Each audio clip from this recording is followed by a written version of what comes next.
Inside a laboratory in California, a team of scientists just broke a rule that has defined refrigeration for nearly 2 centuries. For 200 years, every refrigerator on Earth has worked almost the same way, using gases that cool your food but slowly damage the planet. Now, American researchers say they may have found a way to make that entire system disappear. But here is the strange part. The breakthrough has nothing to do with compressors, coolant lines, or Freon. It has to do with something as simple as salt. Stay with this story, because by the end, you will understand why some engineers believe this invention could quietly reshape how the world stays cold. To understand why this matters, we first need to understand a problem most people never think about. Every refrigerator and air conditioner in your home relies on chemicals called refrigerants. These refrigerants absorb heat, move it somewhere else, and release it, a cycle called vapor compression. Invented in the 1800s, it works well, but it comes with a hidden cost. Many of these refrigerants are called hydrofluorocarbons, or HFCs, and if they leak into the atmosphere, they trap heat far more aggressively than carbon dioxide. For decades, engineers tried to fix this by tweaking the chemicals, searching for a slightly safer version of the same idea. But a small research group at the Lawrence Berkeley National Laboratory asked a very different question. What if refrigeration didn't need a chemical refrigerant gas at all? What if it could be done with something already sitting in almost every kitchen: salt? That question became the starting point of one of the most unusual cooling discoveries in recent American science. The idea traces back to something most of us have witnessed without realizing its significance: a snowy road being treated with salt. When salt is spread on ice, it does not just melt the ice, it changes the exact temperature at which that ice can exist as a solid. Researchers Drew Lilly and Ravi Prasher at Berkeley Lab looked at that everyday phenomenon and saw something extraordinary hidden inside it.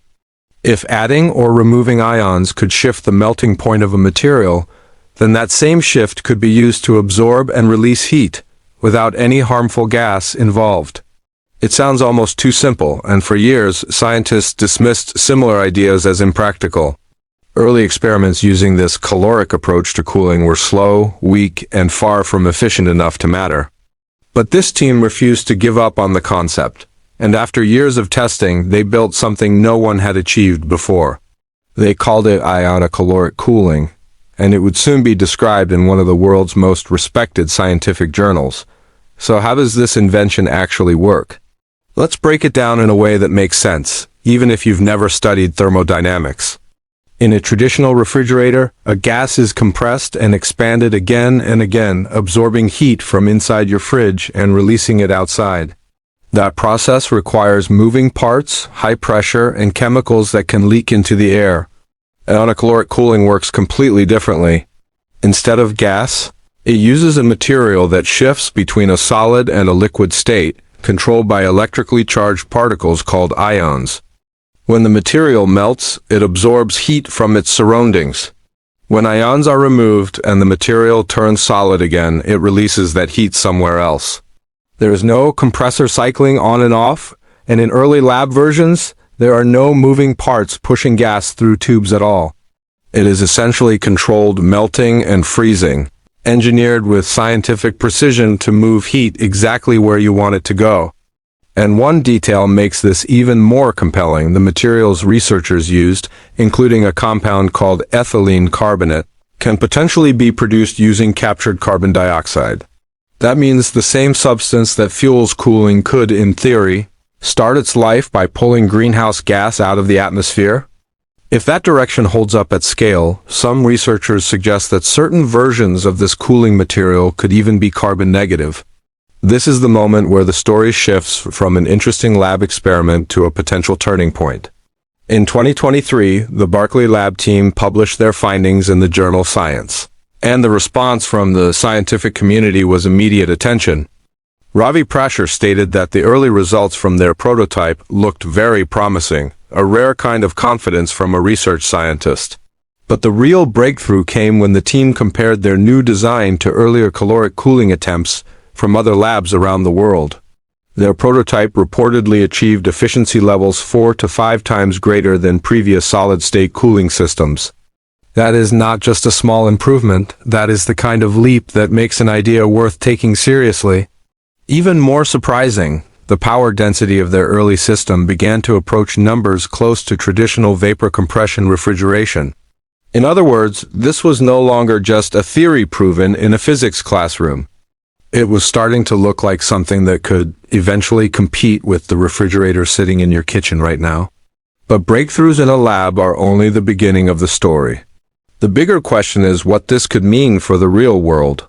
If ionocaloric cooling or similar solid-state cooling technologies can be scaled successfully, the impact could reach far beyond your refrigerator.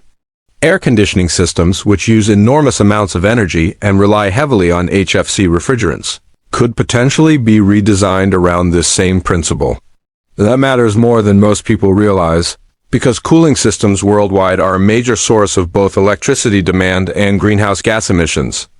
Refrigerated trucks, grocery store freezers, and even data centers that need constant cooling could theoretically benefit from a safer, more efficient alternative. And because the ionocaloric cycle can potentially run in reverse, researchers say the same technology could be used for heating as well as cooling. Imagine a single system in your home that could warm your house in winter and cool it in summer without relying on separate appliances or ozone-damaging chemicals. For homeowners, that could eventually mean lower energy bills and less environmental impact from everyday appliances. For entire industries, shipping, agriculture, pharmaceuticals, reliable, efficient cooling isn't a luxury. It's often the difference between products surviving transport or being destroyed. If solid-state cooling technologies like this mature, they could quietly become part of the invisible infrastructure keeping food and medicine safe around the world. It's an exciting vision, but every major invention in history has faced the same brutal filter before reaching people's homes. That filter is reality. And ionocaloric cooling is not without serious challenges. The very researchers who created it have been open about one major limitation: speed. According to physicists who reviewed the technology, the biggest drawback of early ionocaloric systems is that the phase change process is currently much slower than conventional refrigeration. A refrigerator that takes far longer to cool your food is not yet a refrigerator most people would want to buy. There is also the challenge of scale. A prototype that works efficiently on a lab bench does not automatically translate into a mass-produced appliance that costs the same as what's already on store shelves. Manufacturing solid-state cooling materials at the volume needed for millions of homes is a completely different engineering problem than proving the concept works at all. Cost is another unknown. Early-stage materials research is often expensive and it can take years, sometimes over a decade, before a laboratory breakthrough becomes something affordable enough for everyday consumers. There are also questions about durability.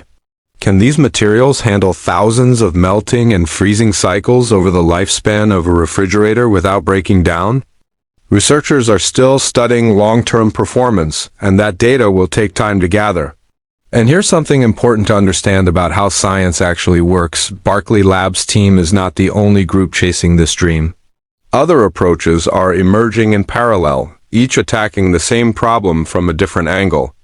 A separate class of technology called barocaloric cooling uses pressure, rather than ions, to trigger similar heat-absorbing effects in solid materials. One startup working in this space has raised early funding specifically to explore solid-state refrigerants for both refrigerators and air conditioning systems. Meanwhile, researchers at Johns Hopkins Applied Physics Laboratory have been developing an entirely different solid-state approach, using nano-engineered thermoelectric materials. In collaboration with refrigeration engineers, that team demonstrated a design nearly twice as efficient as standard thermoelectric cooling technology, already used in some products today.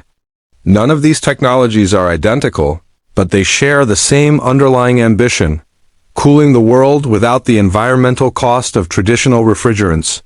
This is the moment in the story where a single invention becomes something bigger.